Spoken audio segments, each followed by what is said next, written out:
Dans Néhémie, 4 pièges auxquels Néhémie a été soumis, qu'il a rencontrés, puis on va regarder comment il a réagi face à ces 4 pièges. Donc, le premier piège, c'est le piège de se laisser distraire et de négliger le travail que Dieu nous confie. Versets 1 à 4, on va lire ça ensemble si vous voulez bien. « Je n'avais pas encore posé les battants des portes de la muraille, là. Lorsque Sanballat, c'est les ennemis, Sanballat, Tobija, Geshem, l'Arabe et nos autres ennemis apprirent que j'avais rebâti la muraille et qu'il n'y restait plus de brèche, le travail avançait rondement. Alors Sanballat et Geshem m'envoyèrent dire « Viens et ayons ensemble une entrevue dans les villages de la vallée d'Ono. » Ils avaient médité de me faire du mal. Je leur envoyai des messagers avec cette réponse « J'ai un grand ouvrage à exécuter et je ne puis descendre. Le travail serait interrompu pendant que je quitterais pour aller vers vous. » Ils m'adressèrent 4 fois la même demande. Et je leur fis 4 fois par des messagers la même réponse. Il aurait pu même ne pas répondre, mais... Néhémie reçoit une invitation alléchante. Si vous considérez le contexte, c'est une invitation alléchante de la part de ses ennemis. Entamer des pourparlers constituait un espoir de trêve parce que les ennemis étaient tout alentour et talonnaient les habitants de Jérusalem qui étaient en train de reconstruire la muraille. C'était vraiment intense, là. Puis les gens étaient super fatigués, il manquait d'argent, il manquait de nourriture, il manquait de repos. Dans ce temps-là, tu es beaucoup plus facilement piégé. Je pense à Ésaü, tu sais, qui a vendu son droit d'aînesse. Dans quelles circonstances il se trouvait? Il était affamé. Tu sais, quand tu as des besoins non comblés, là, puis tu es fatigué, tu es beaucoup plus facile à piéger. Mais Néhémie reconnaît dans cette invitation réitérée 3 fois, c'est-à-dire il l'avait faite une fois, puis ils l'ont répété 3 fois, par Sanballat et Geshem, un piège, et parvient à l'éviter pour les 3 raisons suivantes. Premièrement, Néhémie comptait sur Dieu pour sa sécurité personnelle et la sécurité du peuple. Il ne voyait donc pas le besoin de faire alliance avec ses ennemis pour être protégé. Au contraire, cette offre sentait la soupe chaude. Parce que c'est rare que tes ennemis qui te talonnent et qui t'attaquent deviennent soudainement bien intentionnés à ton égard et veulent t'aider, ils veulent ton bien et le bien de ta famille et le bien des tiens. Il ne faut pas être naïf, là, quand même. Deuxièmement, Néhémie connaissait les Écritures et savait que les non-Juifs n'avaient aucune part dans les affaires de Jérusalem parce qu'ils adoraient des idoles, puis de toute façon, il n'était pas intéressé à adorer l'Éternel, il n'était pas intéressé à ce que Dieu établisse son témoignage, un témoignage puissant dans la région. Et troisièmement, Néhémie savait que son absence compromettrait l'achèvement des travaux. Une fois la muraille rebâtie, il y aurait un travail de consolidation à accomplir auquel Sanballat et Tobija ne pouvaient prendre part. Parce que c'était beau de construire la muraille, mais après ça, là, il fallait faire un peu ce qu'Esdras avait fait dans les années précédentes. Il fallait ramener le cœur des gens du peuple à Dieu. C'est pas tout d'avoir un temple, c'est pas tout d'avoir une belle ville fortifiée, mais ce qui est le plus important dans la vie spirituelle, c'est ce qui se passe dans notre cœur. Est-ce qu'on est proche de Dieu? Est-ce qu'on est obéissant à Dieu? Est-ce qu'on s'est donné tout entier à lui ou est-ce que notre cœur est partagé? Il nous faut à tout prix éviter le piège de nous laisser distraire et détourner d'un travail ou d'un projet que Dieu nous aurait clairement confié ou des responsabilités que nous aurions acceptées, dont Dieu nous aurait clairement chargées. Pour Néhémie, l'ordre de mission divine était clair. Rebâtir les murailles de Jérusalem et ramener le cœur des Israélites à Dieu, c'était très clair. Crystal clear. Si j'avais demandé à Néhémie, Néhémie, qu'est-ce que Dieu attend de toi?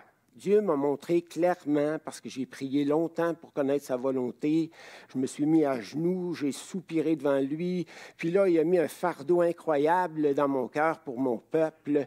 Et j'ai demandé au roi la permission de venir reconstruire la muraille de Jérusalem afin que mon peuple puisse enfin trouver la sécurité et la paix et que le nom de Dieu et que la gloire de Dieu éclate dans la région. Bon, et ça... C'était clair. Mais quand tu es attaqué, là, quand tu es fatigué, là, on dirait que ça s'embrouille un peu dans notre tête.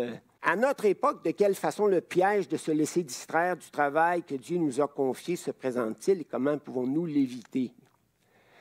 Ce piège se présente souvent à nous qui sommes plongés dans la culture moderne sous la forme d'une recherche constante de plaisir. Ce dont Paul fait mention dans la deuxième lettre, sa deuxième lettre, à Timothée au chapitre 3, verset 4. Et je vais lire le verset 1 et 2 juste pour vous mettre dans le contexte, mais c'est le verset 4 qui m'intéresse. « Sache que dans les derniers jours, il y aura des temps difficiles, car les humains seront égoïstes, amis de l'argent, fanfarons, hautains. » Puis là, la liste continue. Puis tu arrives au verset 4 et ça dit « aimant le plaisir plus que Dieu ». La recherche constante de plaisir est une accoutumance. À un moment donné, tu ne peux pas vivre là, sans être dans un état d'euphorie. Tu as besoin constamment de plaisir pour que ton cœur puisse rester vivant. Là. Tu développes une accoutumance, même type d'accoutumance qu'à la drogue ou qu'à la boisson ou qu'à d'autres choses. Là. Une accoutumance, mais la recherche constante de plaisir est une accoutumance et un piège qui nous éloignera à coup sûr de tout engagement chrétien constant et sérieux qui exige des sacrifices, mais qui t'aurait permis de participer de façon significative à l'œuvre de Dieu en ce monde. Et ce n'est pas que Dieu est contre les plaisirs légitimes de la vie présente. Tu sais, quand on parle comme ça, les non-croyants s'empressent de dire qu'on est enraciné dans le jansénisme, le refus de toute jouissance de la vie. Ce n'est pas du tout le cas, là. Dieu désire que nous jouissions des bonnes choses qu'il nous donne avec une grande abondance, une grande générosité. Mais par la plume de l'apôtre Paul, il nous avertit avec douceur de ne pas en venir comme les gens du monde autour de nous, à dire « mangeons et buvons et amusons-nous, car demain, nous mourrons ». Et le raisonnement est très logique quand tu y penses, parce que la seule vie qu'ils possèdent, c'est la vie présente. Ils n'ont pas d'espérance pour l'avenir. Ils n'ont pas de promesse de Dieu pour l'avenir. Donc, ils ont une petite vie terrestre, puis parfois sont malades, parfois ça ne se passe pas aussi bien qu'ils voudraient, parfois sont pauvres, parfois ils traversent des épreuves. Là. Tout le monde traverse des épreuves dans la vie, plus ou moins, mais ils se disent, bien là, le peu de temps qui me reste, puis le peu de temps que j'ai à ma disposition, je vais le prendre pour jouir au maximum de la vie. C'est pour ça que les vendeurs de distraction, industrie de films et tout ça font toujours énormément d'argent. Tout ce qui peut distraire, tout ce qui peut procurer du plaisir, ça se vend vraiment, vraiment bien. Bien, nous, on veut être heureux, on veut profiter des plaisirs de la vie, mais on veut se rappeler quand même que Dieu nous réserve une éternité de bonheur. Et le Seigneur Jésus, durant son séjour terrestre, il a tout donné, il a tout sacrifié pour nous. Et le serviteur n'est pas plus grand que le maître. Et nous, on serait là à nous pavaner au soleil puis à ne rien faire sauf de nous amuser puis de jouir au maximum de la vie. Ça n'a pas de sens. Ça n'a pas de sens. Alors, ça commence comment? Ça commence comme dans Néhémie. Demande à Dieu, qu'est-ce que tu attends de moi, Seigneur? Montre-moi-le clairement. Puis une fois que tu me l'as montré, là, je vais le faire. Pas besoin d'en faire trop, tu n'as pas besoin de te brûler. Dieu ne veut pas qu'on se brûle. Il ne veut pas qu'on devienne burn-out. Ce n'est pas sa volonté.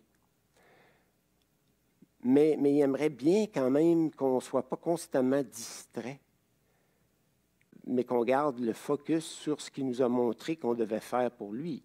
Et il y a beaucoup de croyants à qui je pose la question, qu'est-ce que Dieu t'appelle à faire? Ils ne savent pas. Ils n'ont même pas pris le temps de s'arrêter pour demander à Dieu, Seigneur, qu'est-ce que tu aimerais que je fasse? Peut-être que tu m'as donné un don d'encouragement, puis tu aimerais que j'encourage les frères et sœurs que je rencontre autour de moi qui sont découragés. Peut-être que tu m'as donné un don de compassion, puis tu aimerais que j'écoute ceux qui souffrent avec tes oreilles, avec ton cœur, et que je m'en occupe. Et vous savez que ça fait toute une différence dans l'Église de Dieu, mais aussi dans la société.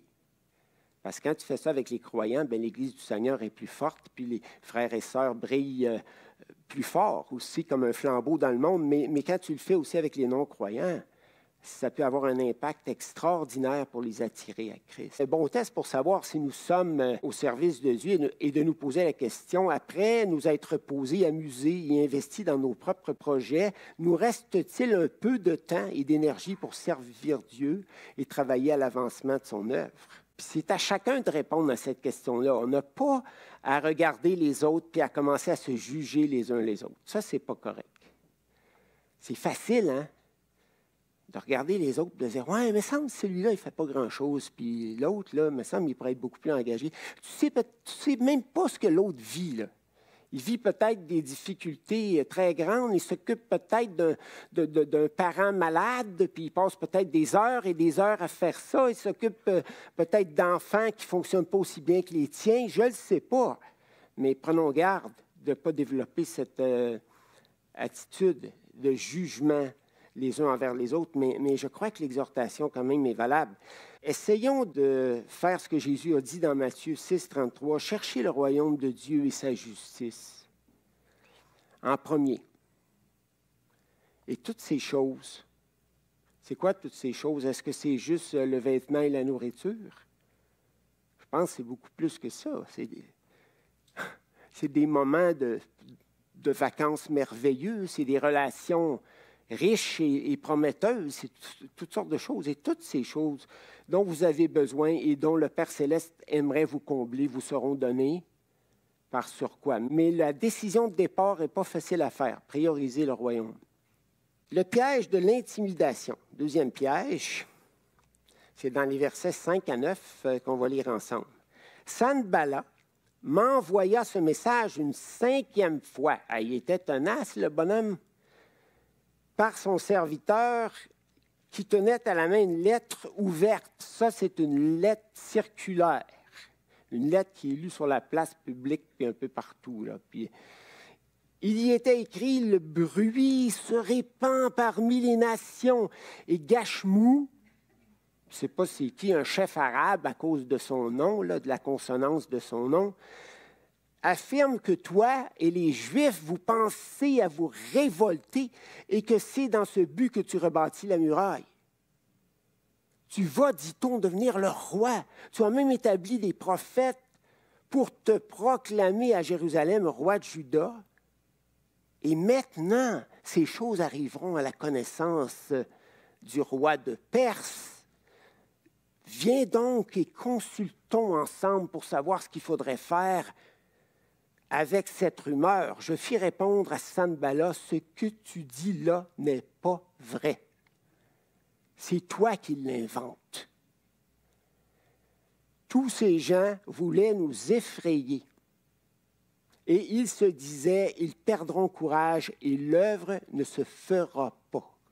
Maintenant, ô Dieu, ça c'est une prière que Néhémie inclut dans son texte, maintenant, ô Dieu, fortifie-moi. Ce piège prend la forme d'une inculpation de trahison contre le roi. Les motifs poussant Néhémie à reconstruire la muraille de Jérusalem étaient questionnés et sa loyauté au roi de Perse, à l'empereur, si vous voulez, de l'Empire perse, remise en question. Et il semble que les gens sont toujours prêts à croire le pire au sujet des autres. Les gens sont drôles, hein, mais sont curieux. Puis là, ils attendent quoi? Ils s'intéressent aux mauvaises nouvelles, aux potins, à tout ce qui va mal. C'est comme si les humains étaient en compétition les uns avec les autres, puis se jalousaient. Puis le fait de voir quelques personnes qui vont mal, ça nous fait du bien à l'âme. C'est terrible, hein? Le but de Sanballat était de paralyser Néhémie par la crainte des représailles de la part du roi de l'Empire, mais au-delà des possibles représailles, Néhémie, qui était un homme de parole et d'honneur, craignait, d'après moi, là, que le roi de Perse, qui lui avait fait confiance et qui lui avait permis d'accéder à toutes sortes de ressources là, pour la reconstruction de la muraille, je pense que la vraie préoccupation de Néhémie était que le roi pense que lui et ses serviteurs l'avaient trahi. C'est un homme intègre. Il n'y a rien, il n'y a pas une insulte plus grande que tu peux faire à une personne intègre que de la traiter de faussaire, de menteur, de malhonnête. Parce qu'une personne qui est intègre et qui a cultivé l'intégrité, la vérité dans sa vie, ne veut pas passer pour une personne déloyale. Et je suis certain que ça, c'était la vraie crainte de Néhémie, parce que Néhémie était reconnaissant au roi de Perse, que Dieu avait utilisé pour le bénir. Alors, qu'est-ce qu'il fait? Il nie les fausses allégations. S'il y a des fausses rumeurs qui courent à ton sujet, là, et vous savez que c'est très dangereux aujourd'hui avec les médias sociaux, là. Sans qu'une personne ait levé le doigt pour faire le mal, tu peux la détruire complètement et détruire sa réputation juste par la rumeur. Alors, tu fais ce que tu peux pour défendre ta cause avec douceur et respect, puis pour rétablir les faits. C'est ce que l'apôtre Paul fait dans ses lettres, parce que ça lui est arrivé d'être accusé par des communautés, puis c'est ça qu'il a pris le temps de faire. Au lieu de continuer à les exhorter, puis à se taire comme si de rien n'était, non. Il s'est dit, là, ces gens-là ont perdu confiance en moi. Il faut que je m'explique, il faut que je leur fasse comprendre ce que j'ai vécu, comment je vois les choses pour qu'ils retrouvent confiance puis que je puisse continuer d'exercer mon leadership. Donc, c'est vraiment important, là. Et Jésus s'est défendu aussi. Néhémie confesse aussi candidement sa faiblesse à Dieu. Ça, je trouve ça extraordinaire de la part d'un grand leader comme lui. Et il supplie Dieu de le soutenir dans sa grande faiblesse. Maintenant, ô Dieu, fortifie-moi, je me sens faible. Et je crois qu'il n'y a pas une prière plus efficace que de nous approcher humblement de Dieu en le suppliant d'intervenir dans une situation où nous sommes en train de faire sa volonté. Et qu'en la faisant, nous nous retrouvons plongés dans un état de grande faiblesse.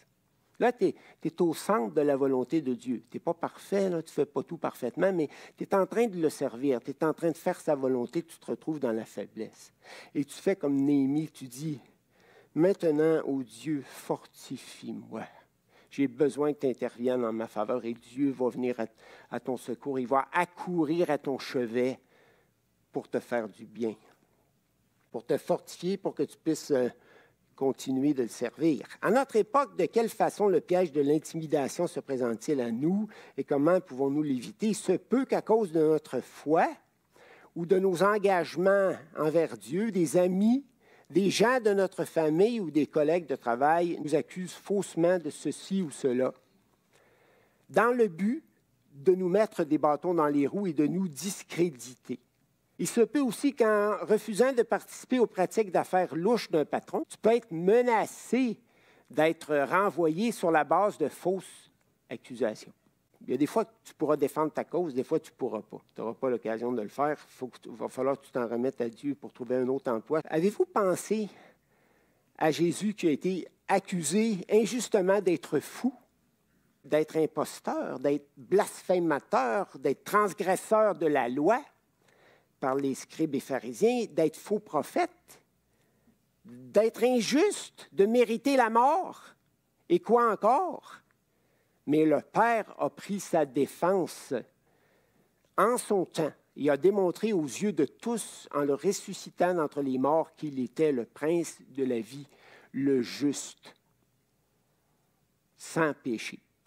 Parce que quelqu'un qui ressuscite, c'est quelqu'un qui échappe aux griffes de la mort. Le salaire du péché, c'est la mort, mais quelqu'un qui n'a pas péché, il ne reçoit pas ce salaire-là. Donc, Jésus a pu sortir de la mort. Et c'était la preuve qu'il était juste, qu'il était saint. Il n'avait jamais péché. Quoi qu'il en soit, nous sommes tous appelés comme enfants de Dieu à vivre dans la vérité et à compter sur Dieu comme Néhémie le faisait pour établir les faits et pour nous faire justice. Parce que ça peut arriver. Troisièmement, le piège des compromis, versets 10 à 14. C'est assez long le chapitre, là. Je me rendis chez Shemaïa, fils de Délaïa, fils de Méhétabil. Il s'était retiré pour soi-disant consulter Dieu, mais c'était un faux prophète. On va l'apprendre un petit peu plus loin dans le texte, là. Mais tu sais, il y avait des airs de piété. Il s'était retiré, soi-disant, pour invoquer l'Éternel. « Ô Éternel, quel message est-ce que je devrais communiquer à ton serviteur Néhémie? » Mais tout ça, c'était de l'hypocrisie pure et simple. Et il dit « Allons ensemble à la maison de Dieu. » Il sortait de la présence de Dieu, là. Et il dit, allons ensemble dans la maison de Dieu, au milieu du temple, et fermons les portes du temple à double tour, car ils viennent pour te tuer, et c'est pendant la nuit qu'ils viendront pour te tuer. Il y avait un piège là-dedans, là. Parce qu'il veut amener Néhémie à faire un compromis. Vous allez voir c'est quoi le compromis. Je répondis, un homme comme moi à prendre la fuite parce qu'il était un leader. Mais l'autre chose est encore plus importante. Et quel homme tel que moi pourrait entrer dans le temple et vivre? Je n'entrerai point. Qui avait le droit d'entrer dans le temple? Là, on ne parle pas de la cour extérieure du temple, on parle du lieu saint. Les prêtres seulement. Et Néhémie connaissait très bien la loi. Et il reconnut, verset 22, que ce n'était pas Dieu qui avait envoyé ce prophète-là, mais que c'était un prophète qui l'incitait au compromis. Mais il prophétisa ainsi sur moi parce que Sanballat et Tobija lui avaient donné de l'argent, l'avaient soudoyé. En le gagnant ainsi, ils espéraient que j'aurais peur et que je suivrais ses conseils et commettrais un péché. Ils voulaient le pousser à pécher contre Dieu. Et ils auraient profité de cette atteinte à ma réputation pour me couvrir d'opprobre, c'est-à-dire de honte, parce qu'en péchant, c'est sûr que Néhémie se serait discrédité comme leader. Et si Néhémie s'était discrédité comme leader, il aurait non seulement perdu la faveur de Dieu, le soutien de Dieu, mais le soutien des Juifs pieux, et il aurait saboté ses propres efforts d'exhorter les gens du peuple à suivre fidèlement Dieu et ses lois. J'en ai rencontré des croyants qui entraînent les autres croyants dans des compromis. Ce n'est pas parce que tu te tiens avec des amis croyants qui sont tous consacrés à Dieu. Fais attention. Des croyants, tu sais, qui ne sont pas enracinés en Dieu, là, qui ne sont pas obéissants eux-mêmes à Dieu dans plein de domaines. « Ah, c'est pas grave. Non, tu n'as pas besoin de déclarer tes taxes. C'est vrai, le gouvernement nous vole, on peut le voler aussi pour le même montant, puis il n'y a pas aucun problème, c'est l'équité. Dans quel domaine est-ce qu'on serait tenté de mettre nos valeurs de côté? Quelques exemples. Je souffre de solitude. Je ne trouve pas d'amis chrétiens dans mon entourage. Je pourrais me sentir justifié d'aller vers de mauvais amis pour combler mon besoin.